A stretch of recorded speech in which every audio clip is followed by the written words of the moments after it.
નમસ્કાર. આજે આઈજીબીસીના ઉપક્રમે એક સરસ ગ્રીન સંવાદનું આયોજન શેરુ જેમ્સની ફેક્ટરીમાં થયું છે, જે ગ્રીન સર્ટિફાઈડ અને પ્લેટિનમ રેટેડ અને ઝીરો શું કહેવાય કાર્બન ન્યુટ્રલ પણ ફેક્ટરી છે.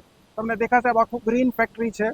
તો આજે જે સંવાદ હતો એ શેરુ જેમ્સના સિદ્ધાર્થ મહેતા સાથે હતો અને એમણે આજે ગ્રીન બિલ્ડિંગ વિશે ઘણી રસપ્રદ વાત આ સંવાદમાં કરી. તો સિદ્ધાર્થભાઈ, થોડું સમજાવો કે લોકો તમારો જે આઈડિયા છે કે ગ્રીન વિશે કેમ વધુ જાગૃતિ લાવી શકીએ આપણે.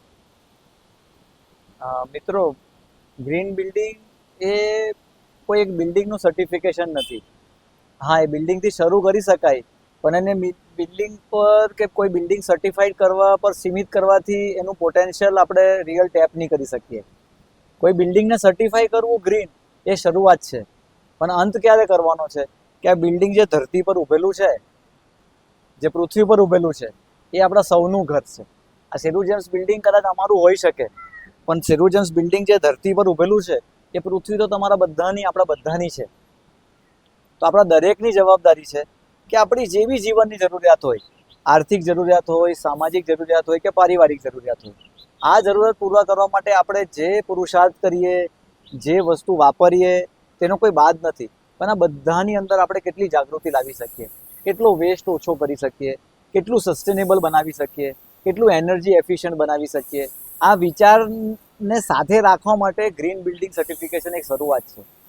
તો બધા મિત્રોને વિનંતી કે તમે જ્યાં રહો છો, ભલે નાનો ફ્લેટ હોય, ઓફિસ હોય કે ફેક્ટરી હોય, એને તમે આ પ્રોસેસથી શરૂઆત કરાવો અને પછી જુઓ કે આ વિચાર એટલો બહોળો છે કે તમને અલગ અલગ જગ્યા પર સ્કોપ દેખાશે કે જ્યાં આપણે એક સસ્ટેનેબલ લાઈફસ્ટાઈલ કરી શકીએ.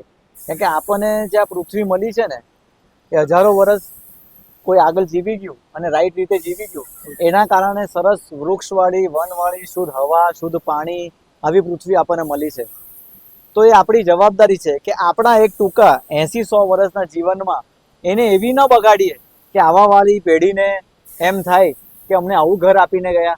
આપણે આ 70-80 વર્ષની જિંદગીમાં આ પૃથ્વીને એવી બનાવીને આપીએ કે આવાવાળી ત્રીજી ચોથી પેઢી આપણા માટે ગર્વ ફીલ કરે કે અમારી આગળના પેઢીવાળા પોતે કેટલું એવું સારું કામ કરી ગયા કે અમને બી એવું ઘર અથવા એમને મળેલું એના કરતાં સારું ઘર અમને આપીને ગયા.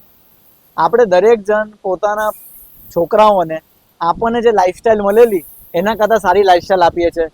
આપણે જે ઘરમાં મોટા થયેલા એના કરતાં સારા ઘર બાળકોને આપીએ છીએ. આપણે જે એજ્યુકેશન લીધેલું એના કરતાં સારું એજ્યુકેશન આપીએ છીએ. આપણે જે ઘર, કપડાં, ગાડી વાપરતા એના કરતાં સારું છોકરાઓને આપીએ છીએ. બસ આ જ વિચાર, એમ માનો કે આખી પૃથ્વી એ આપણું જ ઘર છે અને આવનારા છોકરાઓ આપણા જ છે. તો આ પૃથ્વી પણ આપણે એમને સારી કેવી રીતે આપીને જઈએ. Please, thank you.